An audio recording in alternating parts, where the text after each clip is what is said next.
एक छोटा सा गांव था, नाम था धूलपुर।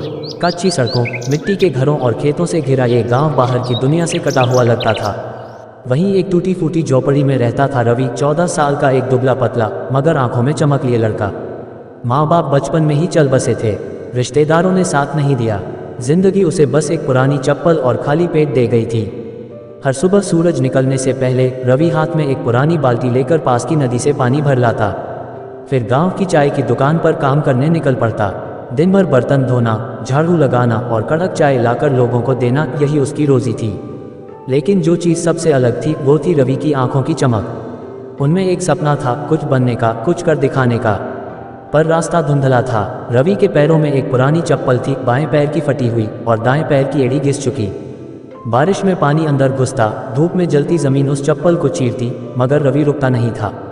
गांव वाले हंसते, अरे रविया, चप्पल बदल ले वरना पैर कट जाएगा। रवि मुस्कुराकर कहता, ये चप्पल ही तो बता रही है कि अब और कितना चलना बाकी है। एक दिन एक अजनबी आया, साइकिल पर, पीठ पर झोला और हाथ में मोटी किताब। वो चाय पीने बैठा। रवि की नज़र उस किताब पर अटक गई, जीवन की राहें लिखा था।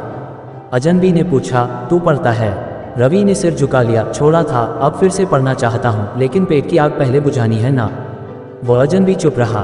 फिर उसने कहा, तू अगर चाह ले तो किताबें तुझे इस चाय के ठेले से उठा सकती हैं, बस तू खुद को मत छोड़ना। वो चला गया, मगर रवि के दिल में एक चिंगारी छोड़ गया। उस दिन के बाद रवि हर रात एक पुरानी किताब लेकर मंदिर के पीछे बैठ जाता। कभी किसी से फटे पन्ने मांगता, कभी स्कूल के बाहर पड़ी किताबें बीनता। चुपचाप पढ़ता, अकेला, बिना किसी शिक्षक के, सिर्फ उम्मीद के साथ। कभी शब्द समझ नहीं आते तो पास बैठे बाबा जी से पूछता, बाबा ये संघर्ष क्या होता है? बाबा मुस्कुराते, बेटा जो तू कर रहा है ना, वही तो संघर्ष है।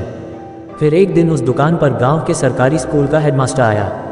रवि ने जैसे हमेशा विनम्रता से पानी दिया, कप साफ किया, मगर उस दिन मास्टर जी की नज़र उसकी आंखों में अटक गई। तू स्कूल नहीं जाता? जाना चाहता हूँ, पर वक्त और पैसे दोनों नहीं हैं।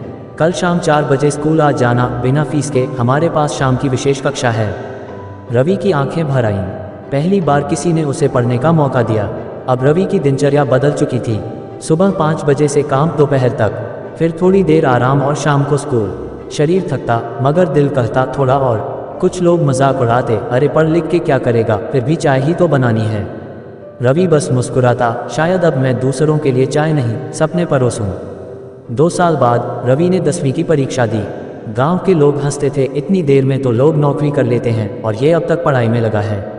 लेकिन जब परिणाम आया, रवि उत्तीर्ण हो गया, और सिर्फ पास नहीं, अच्छे अंकों से पास हुआ। गांव में हलचल मच गई। लोग अब उसे चाय वाला नहीं, विद्यार्थी रवि कहने लगे। रवि ने 12वीं भी की और फिर एक स्कॉलरशिप पाकर शहर के कॉलेज में दाखिला लिया। पहली बार बस में बैठा, पहली बार कंप्यूटर देखा, पहली बार किसी शिक्षक ने उसे बुद्धिमान कहा। शहर की चमक दमक में भी उसने अपनी पुरानी टूटी चप्पल को नहीं फेंका, वो उसके पास रहती, किताबों के बगल में। सालों बाद रवि गांव लौटा। अब वो एक सरकारी स्कूल का अध्यापक था। वही रवि जिसने चाय बनाई थी, अब बच्चों को गणित सिखा रहा था। जिसने खुद अक्षर जोड़े थे, अब बच्चों की कॉपियों में सही उत्तर लिखवा रहा था। उसने अपनी क्लासरूम में दीवार पर एक फ्रेम लगाया, उस टूटी चप्पल का फ्रेम। नीचे लिखा था, अगर हिम्मत हो चलने की तो टूटी चप्पलें भी मंजिल तक ले जाती हैं। कहानी की सीख, गरीबी, तिरस्कार, संघर्ष, ये सब मुश्किल हैं, पर हार नहीं है। अगर सपनों को पकड़ के रखा जाए तो टूटी चप्पलें भी सुनहरे कदम बन सकती हैं।